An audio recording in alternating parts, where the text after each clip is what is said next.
ಎಲ್ಲರಿಗೂ ನಮಸ್ಕಾರ. ನಾವು ಪ್ರತಿ ವರ್ಷದಂತೆ ಅಕ್ಟೋಬರ್ 21ರ ಈ ದಿವಸವನ್ನು ದೇಶದಾದ್ಯಂತ ಪೊಲೀಸ್ ಹುತಾತ್ಮರ ದಿನಾಚರಣೆಯಾಗಿ ಆಚರಣೆ ಮಾಡ್ತೇವೆ.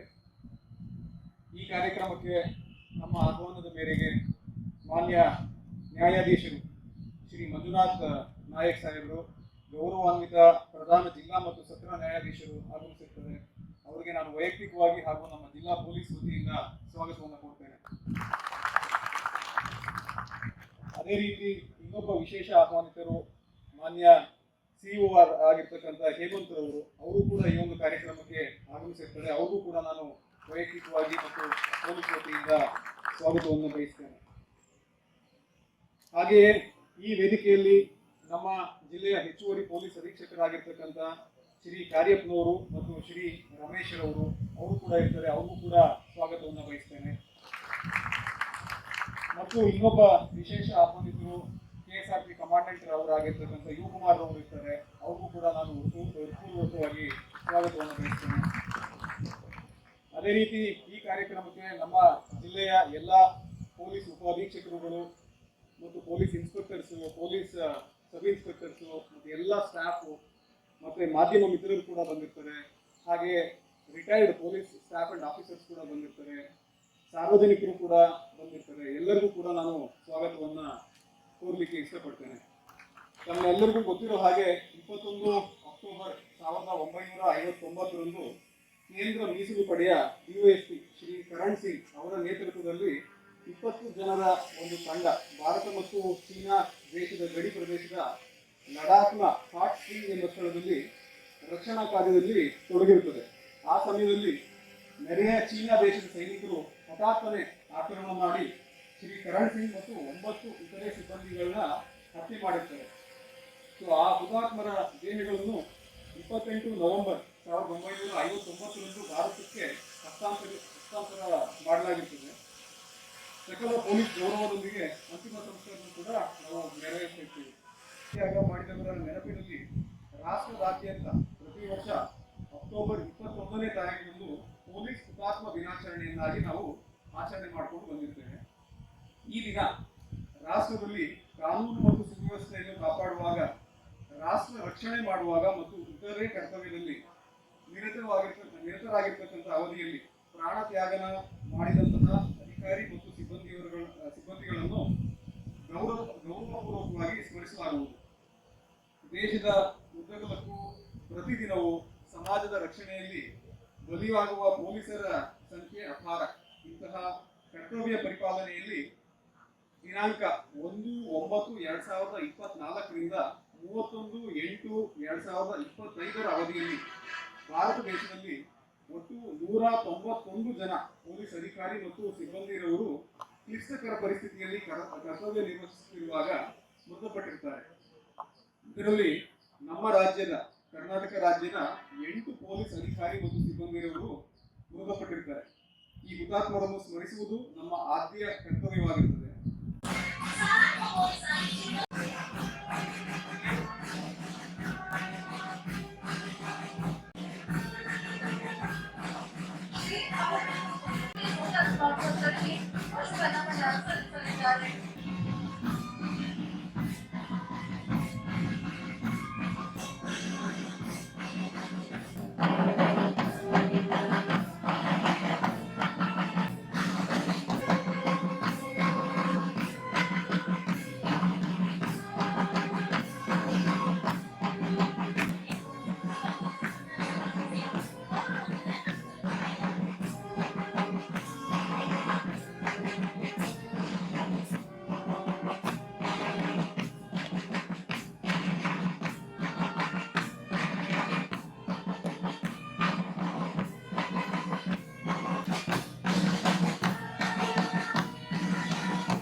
ಪೊಲೀಸ್ ಇಲಾಖೆ ನಾನು ಕಂಡ ಹಾಗೆ ಯಾವಾಗಲೂ ಕೂಡ ಒಂದು ಎಮರ್ಜೆನ್ಸಿ ಸಿಚುವೇಶನ್ ಅಲ್ಲೇ ಕೆಲಸ ಮಾಡ್ತಾ ಇರ್ತಾರೆ.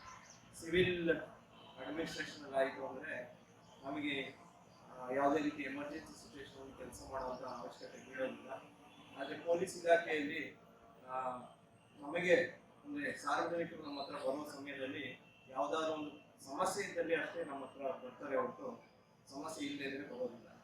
ಇಂಥ ಸಂದರ್ಭಗಳಲ್ಲಿ ಪೊಲೀಸ್ ಇಲಾಖೆಯ ಸಿಬ್ಬಂದಿಗಳ ಮೇಲೆ ಕಾರ್ಯನಿರ್ವಹಣೆ ಸಮಯದಲ್ಲಿ ಹಲವಾರು ಒತ್ತಡಗಳು ಬರ್ತಾ ಇರುತ್ತೆ. ಆಮೇಲೆ ಆಂತರಿಕ ಸಮಸ್ಯೆಗಳಿಂದಾಗಿಯೂ ಕೂಡ ನಮ್ಮಲ್ಲಿ ಹಲವಾರು ಸಮಸ್ಯೆಗಳು ಉಂಟಾದಾಗ ಈ ರೀತಿ ದುರ್ಘಟನೆಗಳು ನಡೆದಾಗ ಪೊಲೀಸರು ತಮ್ಮ ಜೀವಾರ್ಪಣೆಯನ್ನು ಮಾಡಬೇಕಾಗಿ ಬರುತ್ತೆ. ಇಂಥ ಸಮಯದಲ್ಲಿ ನಮ್ಮ ತಂತ್ರಜ್ಞಾನವೂ ಕೂಡ ಮುಂದುವರಿತಿದೆ. ಆದರೆ ತಂತ್ರಜ್ಞಾನ ಎಷ್ಟೇ ಮುಂದುವರೆದು ಕೂಡ ಕಾರ್ಯನಿರ್ವಹಣೆಗೆ ಅಷ್ಟೇ ಕ್ಲಿಷ್ಟಕರವಾದ ಸಂದರ್ಭಗಳು ಕೂಡ ಮುಂದೆ ಬರ್ತಾ ಇದೆ. ಪೊಲೀಸ್ ಇಲಾಖೆಯು ಕೂಡ 24/7 ಕೆಲಸ ಮಾಡ್ತಾನೆ ಇರುತ್ತೆ. ಹಾಗಾಗಿ ಕೆಲವು ಸಮಯದಲ್ಲಿ ಆರೋಗ್ಯ ಸಮಸ್ಯೆಗಳು ಕೂಡ ಉಂಟಾಗುವ ಸಂದರ್ಭಗಳು ಕೂಡ ಬರುತ್ತೆ. ಇಂಥ ಕೆಲಸ ಸಮಯದಲ್ಲಿ ನಮಗೆ ಬೇಕಾಗಿರುವಂಥದ್ದು ಏನು ಅಂದರೆ ನಮ್ಮ ವೈಯಕ್ತಿಕ ಜೀವನದಲ್ಲಿ ನಾವು ಸದೃಢವಾಗಿರ್ತೇವೆ. ವೈಯಕ್ತಿಕ ಜೀವನದಲ್ಲಿ ಸದೃಢವಾಗಿರಬೇಕು ಅಂದರೆ ನಾವು ನಮ್ಮ ಆರೋಗ್ಯವನ್ನು ಕಾಪಾಡ್ಕೋಬೇಕು. ಹಾಗೂ ನಮ್ಮ ಸಂಸಾರ ಏನಿದೆ, ನಮ್ಮ ಹೆಂಡತಿ ಇರ್ಬೋದು, ನಮ್ಮ ಮಕ್ಕಳು ಇರ್ಬೋದು, ಇವ್ರ ಬಗ್ಗೆ ಕೂಡ ನಾವು ಆಲೋಚನೆ ಮಾಡಬೇಕಾಗುತ್ತೆ. ಇಂಥ ಸಂದರ್ಭದಲ್ಲಿ ವೈಯಕ್ತಿಕ ಜೀವನವನ್ನು ಸದೃಢಗೊಳಿಸುವುದಕ್ಕೋಸ್ಕರ ಹಲವಾರು ಆರ್ಥಿಕ ಸೌಲಭ್ಯಗಳು ನಮ್ಮಲ್ಲಿ ಇದೆ. ಎಸ್ಪೆಷಲಿ ರಾಜ್ಯ ಸರ್ಕಾರದ ಹಲವಾರು ಆರ್ಥಿಕ ಸೌಲಭ್ಯಗಳು, ಕೇಂದ್ರ ಸರ್ಕಾರದ ಹಲವಾರು ಆರ್ಥಿಕ ಸೌಲಭ್ಯಗಳಿದ್ದಾವೆ.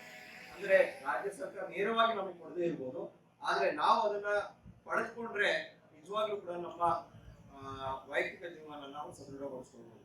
ಉದಾಹರಣೆಗಾಗಿ ಸರ್, ನಾವು ಕಳೆದ ತಿಂಗಳು ಪೋಸ್ಟಲ್ ಡಿಪಾರ್ಟ್ಮೆಂಟ್ ಇಂದ ಒಂದು 750 ರೂಪಾಯಿ ಕೊಟ್ಟರೆ 15 ಲಕ್ಷದವರೆಗೂ ಹೆಲ್ತ್ ಇನ್ಶೂರೆನ್ಸ್ ಕೊಡ್ತಾರೆ, 750 ರುಪೀಸ್ಗೆ. ಆಮೇಲೆ 2,500 ರೂಪಾಯಿ ಕಟ್ಟಿದ್ರೆ ವರ್ಷಕ್ಕೆ, ಸರ್ ಇದು 2,500 ರೂಪಾಯಿ ಕಟ್ಟಿದ್ರೆ ವರ್ಷಕ್ಕೆ 50 ಲಕ್ಷದವರೆಗೂ ಲೈಫ್ ಇನ್ಶೂರೆನ್ಸ್. ಸೊ ನಾವು ನಮ್ಮ ಜಿಲ್ಲಾ ಪಂಚಾಯತಿ ಇಂದ ಎಲ್ಲ ನಮ್ಮ ಸಿಬ್ಬಂದಿಗಳಿಗೆ ಇದನ್ನು ಪೋಸ್ಟಲ್ ಇಲಾಖೆಯಿಂದ ಕೈ ಜೋಡಿಸಿ ಇದೊಂದನ್ನ ಮಾಡಿಸಿದ್ದೀವಿ. ಅದೇ ರೀತಿ ಸರ್ ನಾನು ಶೇರ್ ಮಾಡ್ತೀನಿ ಸರ್, ಎಲ್ಲ ನಮ್ಮ ಸಿಬ್ಬಂದಿಗಳಿಗೂ ಕೂಡ ಇದೊಂದು 750 ರೂಪಾಯಿ ಕೊಟ್ಟರೆ 15 ಲಕ್ಷದ ಹೆಲ್ತ್ ಇನ್ಶೂರೆನ್ಸ್, 2,500 ರೂಪಾಯಿ ಕೊಟ್ಟರೆ ಒಂದು 50 ಲಕ್ಷದವರೆಗೂ ಲೈಫ್ ಇನ್ಶೂರೆನ್ಸ್ ಬರುತ್ತೆ. ನಮ್ಮ ಕೆಲಸ ನಿರ್ವಹಣೆಯಲ್ಲಿ ಯಾವುದೇ ಒತ್ತಡ ಇದ್ರೂ ಕೂಡ ನಮ್ಮ ಸಂಸಾರ ಏನಿದೆ ಅದನ್ನ ನಾವು ಸದೃಢಗೊಳಿಸ್ಕೊಳ್ಳೋಕೆ ಸಾಧ್ಯ ಆಗ್ತದೆ. ಎಲ್ಲರಿಗೂ ನಾನು ವಿನಂತಿ ಮಾಡ್ಕೊಳ್ಳೋದು ಇಷ್ಟೇ, ಈ ದಿನ ಪೊಲೀಸ್ ಹುತಾತ್ಮರ ದಿನಾಚರಣೆ ಏನಿದ್ದು ನಮ್ಮ ವೈಯಕ್ತಿಕ ಜೀವನನ ತಾವುಗಳೆಲ್ಲ ಸದೃಢಗೊಳಿಸ್ಕೊಳ್ಳಿ. ಅದಕ್ಕೆ ಹೆಚ್ಚು ಖರ್ಚಾಗೋದಿಲ್ಲ ಅಥವಾ ಅದಕ್ಕೆ ಹೆಚ್ಚು ತಾವು ಬೇರೆ ರೀತಿ ಆಲೋಚನೆ ಮಾಡೋದಕ್ಕೆ ಕೂಡ ಅವಕಾಶ ಇಲ್ಲ. ನಾನು ಹೇಳಿರೋ ಹಾಗೆ ಸಣ್ಣ ಒಂದು ಸರ್ಕಾರದ, ರಾಜ್ಯ ಸರ್ಕಾರ ಇರ್ಬೋದು, ಕೇಂದ್ರ ಸರ್ಕಾರದ ಸ್ಕೀಮ್ಸ್ಗಳನ್ನ ನಾವು ತಗೊಂಡ್ರೆ ನಿಜವಾಗ್ಲೂ ಕೂಡ ನಾವು ನಮ್ಮ ವೈಯಕ್ತಿಕ ಜೀವನನ ನಾವು ಸದೃಢಗೊಳಿಸ್ಬೋದು. ವೈಯಕ್ತಿಕ ಜೀವನ ಯಾವಾಗ ಸದೃಢಗೊಳ್ಳುತ್ತೆ ಅವಾಗ ನಮ್ಮ ಪ್ರೊಫೆಷನಲ್ ಲೈಫ್ ಏನಿದೆ ಅದು ಕೂಡ ಚೆನ್ನಾಗಿರುತ್ತೆ. ಮೊದಲನೇದಾಗಿ ಈ ಒಂದು ಕಾರ್ಯಕ್ರಮಕ್ಕೆ ನನ್ನನ್ನು ಆಹ್ವಾನಿಸಿದ್ದಕ್ಕಾಗಿ ನಾನು ನಿಖಿಲ್ ಕುಮಾರ್ ಅವರಿಗೆ ಮತ್ತು ಜಿಲ್ಲಾ ಪೊಲೀಸ್ ಇಲಾಖೆ ಅಧಿಕಾರಿಗಳಿಗೆ ವಂದನೆಗಳನ್ನು ಸಲ್ಲಿಸ್ತೇನೆ. ಎಲ್ಲರಿಗೂ ಕೂಡ ದೀಪಾವಳಿ ಹಬ್ಬದ ಶುಭಾಶಯಗಳು. ಸ್ವಾತಂತ್ರ್ಯದ ನಂತರ ಅಂದರೆ 1947ನೇ ಸಾಲಿನ ನಂತರ ಕಳೆದ ಸಾಲಿನವರೆಗೆ ನಮ್ಮ ದೇಶದಲ್ಲಿ ಪೊಲೀಸ್ ಹುತಾತ್ಮರಾದವರು ಸುಮಾರು 36,000 ಅಂತ ಹೇಳ್ತಾರೆ ಅಂಕಿಅಂಶಗಳು. ಅದೇ ರೀತಿ ಸ್ವಾತಂತ್ರ್ಯದ ನಂತರ ನಮ್ಮ ದೇಶದಲ್ಲಿ ಹುತಾತ್ಮರಾದ ಸೈನಿಕರ ಸಂಖ್ಯೆ 23,000. ನಾವು ಈ ಎರಡಕ್ಕೂ ತುಲನೆ ಮಾಡಿದಾಗ ಸೈನಿಕರಿಗಿಂತಲೂ ಹೆಚ್ಚು ತಾವು ಈ ದೇಶಕ್ಕೆ ಸೇವೆಯನ್ನ ಸಲ್ಲಿಸಿ ಹುತಾತ್ಮರಾಗಿರ್ತಾರೆ ಈ ಪೊಲೀಸ್ ಅಧಿಕಾರಿಗಳು. ಇದರಿಂದ ನಮಗೆ ತಮ್ಮ ಸೇವೆ ನಮ್ಮ ದೇಶಕ್ಕೆ ಎಷ್ಟು ಎಂಬುದರ ಅರಿವು ಆಗುತ್ತೆ. ಈ ಸಂದರ್ಭದಲ್ಲಿ ನಾನು ಸಂಬಂಧಪಟ್ಟವರಲ್ಲಿ ಕೇಳ್ಕೊಳ್ಳೋದೇನು ಅಂತ ಹೇಳಿದ್ರೆ, ಯಾವ ರೀತಿ ಸೈನಿಕರು ಹುತಾತ್ಮರಾದಾಗ ನಾವು ಅವರಿಗೆ ಮತ್ತು ಅವರ ಕುಟುಂಬದ ಸದಸ್ಯರಿಗೆ ಟ್ರೀಟ್ ಮಾಡ್ತೇವೆ, ಅಂತಹದೇ ಒಂದು ರೀತಿಯ ಟ್ರೀಟ್ಮೆಂಟ್ ಪೊಲೀಸ್ ಅಧಿಕಾರಿಗಳು ಹುತಾತ್ಮರಾದಾಗ ಅವರಿಗೆ ಮತ್ತು ಅವರ ಕುಟುಂಬದ ಸದಸ್ಯರಿಗೆ ಕೊಡಬೇಕಾಗಿದೆ.